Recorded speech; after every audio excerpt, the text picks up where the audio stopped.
Hello student, बहुत बहुत स्वागत है आप सभी का अपने परिवार पीवीआर स्टडी में। दोस्तों, मैं राजकुमार यदुवंशी आपकी क्लास 9th के एनसीईआरटी मैथ के साथ आज आपका एक नया चैप्टर शुरू होगा जिसका नाम है कोऑर्डिनेट ज्योमेट्री, है ना। यही नाम तो है ना, निर्देशांक ज्यामिति।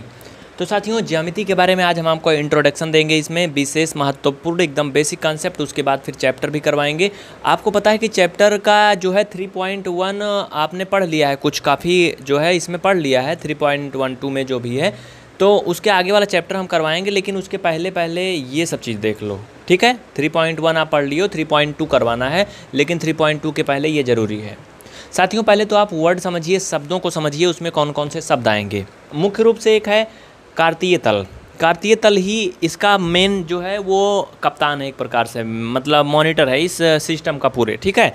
तो कार्तीय तल को इंग्लिश में क्या बोलते हैं, देखो वहाँ पर मैंने इंग्लिश और हिंदी दोनों लिख दिया है क्योंकि इसका भी काम लगेगा, तो इसलिए मैंने लिख दिया है, ठीक है। तो कार्तीय तल को दोस्तों बोलते हैं कार्टेशियन प्लेन। देखो लिखा है ना, इंग्लिश में क्या पढ़ते हैं आप समझ लेना, क्या बोलते हैं, कार्टेशियन प्लेन। इसके अलावा चतुर्थांश, चतुर्थांश को क्वाड्रेंट्स बोलते हैं। ये चतुर्थांश है, फर्स्ट चतुर्थांश, सेकंड चतुर्थांश, थर्ड, फोर्थ, इंग्लिश में क्वाड्रेंट्स बोलते हैं, ठीक है। इसके बाद आता है निर्देशांक अक्ष। निर्देशांक अक्ष मतलब जैसे ये एक्स अक्ष, वाई अक्ष है ना अक्ष इसमें, तो इसको इंग्लिश में कोऑर्डिनेट एक्सेस बोलते हैं। वैसे तो अक्ष को अकेले एक्सेस बोलते हैं, निर्देशांक अक्ष मतलब कोऑर्डिनेट एक्सेस, ठीक। फिर अभी प्रयोग होगा भुज और कोटि। भुज और कोटि का मतलब जानते हो, जो यक्ष के मतलब सापेक्ष मान होगा वो भुज होगा, उसे यक्ष से प्रदर्शित करेंगे, जो वाई के सापेक्ष होगा उसे कोटि बोलेंगे वाई से, ठीक है। तो इंग्लिश में भुज को एब्सेसिसा बोलते हैं, इसे ऑर्डिनेट बोलते हैं। ये आप नोट कर लो क्योंकि हिंदी इंग्लिश का आपको दोनों लैंग्वेज का ज्ञान इसमें होना चाहिए। इसके बाद दोस्तों हम बात क्या करते हैं, कुछ महत्वपूर्ण टॉपिक हैं जैसे कि मूल बिंदु क्या होती है, इसमें ऑरिजिन जिसे बोलते हैं, और फिर भुज क्या है, ये कोटि क्या है, इन शब्दों का परिभाषा हम देखेंगे, इनसे आपको परिचय करवाएंगे ये हैं क्या। पहले तो आपने शब्दों को देख लिया, चलिए अब एक एक हम आपको लिखवाते हैं। इसमें पहला आता है मुख्य रूप से मूल बिंदु। देखिए मूल बिंदु क्या होता है, इसे इंग्लिश में ऑरिजिन बोलते हैं। दोस्तों, यक्ष और वाई अक्ष जिस जगह पर एक दूसरे को लंबवत काटते हैं उसी बिंदु को मूल बिंदु कहा जाता है, या फिर इंग्लिश में ऑरिजिन बोलते हैं। जैसे इसमें एग्जाम्पल देख लो, ये यक्ष अक्ष है, यक्ष अक्ष है ना, ये भाई ऐसे गया यक्ष अक्ष ना, और ये वाई अक्ष है, ये जहाँ पर दोनों कट रहा है बीच में, इसी को क्या बोलते हैं, इसी को मूल बिंदु बोलते हैं, मूल बिंदु बोलते हैं। और मूल बिंदु का निर्देशांक हमेशा 0,0 होता है। कितना होता है, 0,0 इसका निर्देशांक होता है मूल बिंदु का, क्योंकि उस पर यक्ष भी 0 होता है, वाई भी 0 होता है। यहीं से यक्ष की शुरुआत होती है, यहीं से वाई की भी शुरुआत होती है। यक्ष यहाँ से इधर दाहिने प्लस साइन में जाता है, मतलब प्लस में, इधर वाई जो है प्लस में जाता है ऊपर, इधर नीचे एक्स माइनस में आता है, इधर वाई माइनस में जाता है, मतलब सब कुछ यहीं से मैनेज होता है। यही इसका क्या होता है, केंद्र होता है। एक प्रकार से मान लो ये राजधानी होती है, ठीक है, लेकिन राजधानी वर्ड यहाँ यूज नहीं करेंगे, ये मूल बिंदु है गणित की भाषा में, ठीक है। इसके बाद हम बात करते हैं अक्ष क्या होता है। अक्ष तो आप जानते हो, वैसे अभी बात आ जाएगी किसी न किसी टॉपिक में। पहले देख लो भुज क्या होता है, अगला हेडिंग डालो भुज। भुज को अभी मैंने इंग्लिश में लिखा था ना, एब्सेसिया ऐसे कुछ बोलते हैं ना। मूल बिंदु से यक्ष अक्ष की दूरी को भुज कहते हैं। देखो ऐसे समझ लो, बुक में क्या लिखा है, मूल बिंदु से वाई अक्ष की लंबवत दूरी को यक्ष निर्देशांक या भुज कहते हैं। मूल बिंदु से वाई अक्ष की लंबवत दूरी, देखो मूल बिंदु यहाँ है, मूल बिंदु से वाई अक्ष की लंबवत दूरी को भुज बोलते हैं। वाई अक्ष के लंबवत, अब वाई अक्ष कौन सा है, वाई अक्ष तो ये है ना भाई, ये वाई अक्ष है ना। लंबवत, लंबवत मतलब अगर कोई ये रेखा इसके लंबवत बोलें तो लंबवत का मतलब ऐसे, मतलब उसको काटे जो, समझ रहे हो ना। अगर हमने ये रेखा इसे खींचा था, अगर ऐसे उसके बगल खींचेंगे तो समांतर हो जाएगी। इन दोनों को समांतर रेखा बोलते हैं। लंबवत का मतलब एक दूसरे को क्रॉस करें, है ना, प्रतिच्छेदित करें जिसे बोलते हैं। तो मूल बिंदु से क्या कह रहा है, देखो फिर से, मूल बिंदु से वाई अक्ष की लंबवत दूरी को, तो भैया वाई अक्ष ये है, लंबवत इसका कब होगा, ये क्या है, लंबवत है, ये सब लंबवत है, ये सब वाई अक्ष के लंबवत है ना।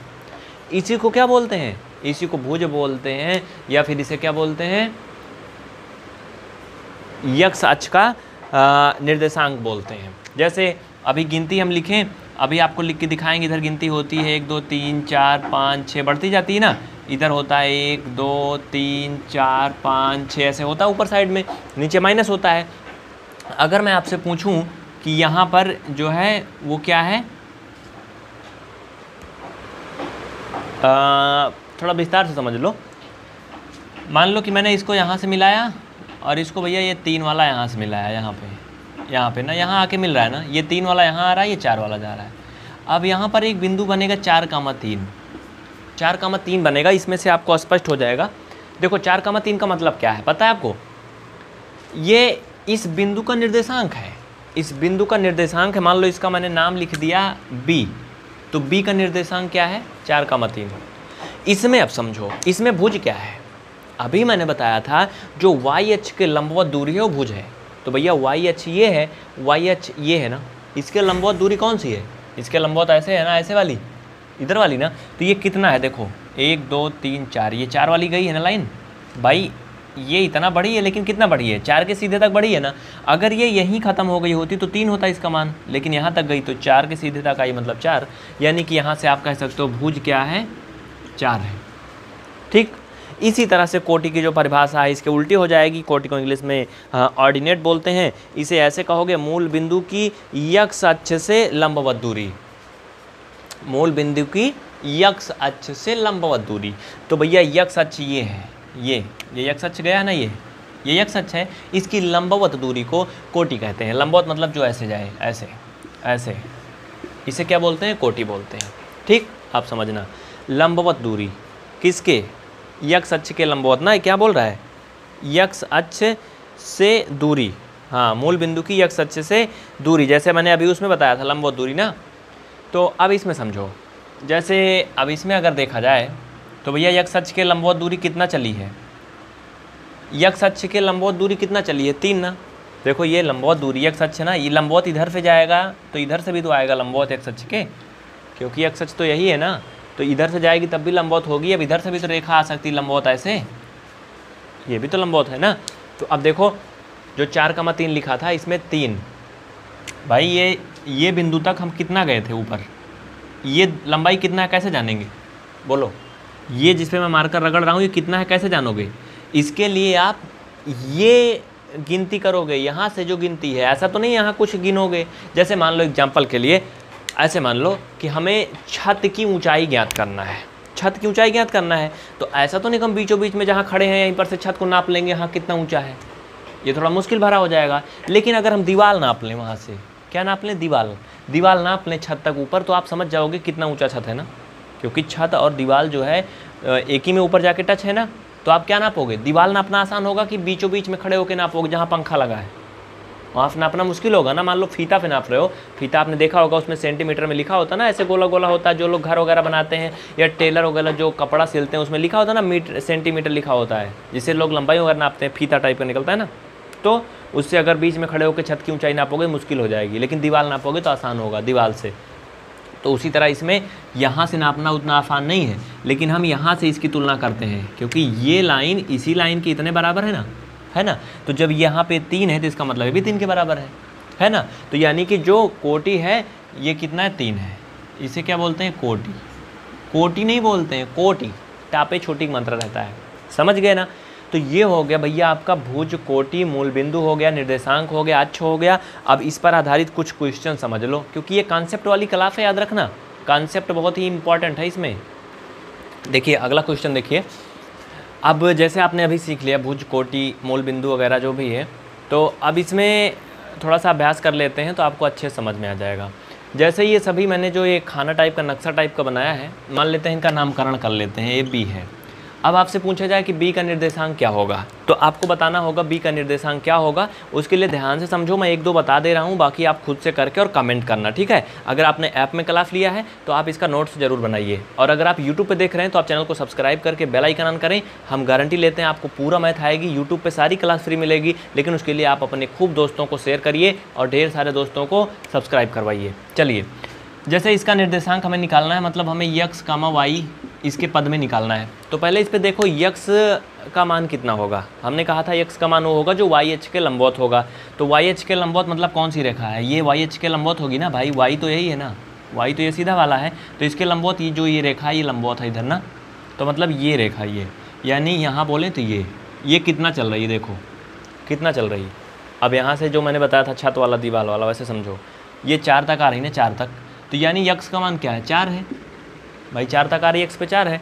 वाई की अगर बात करें तो वाई कितना है, वाई की अगर बात करें ध्यान से देखो, वाई कितना है, ऊपर को जा रही ना वाई, ये कितना है 3 पे आ रही ना, मतलब कितना है 3 है, यानी इसका मान कितना हो गया 4,3। ये निर्देशांक हो गया 4,3।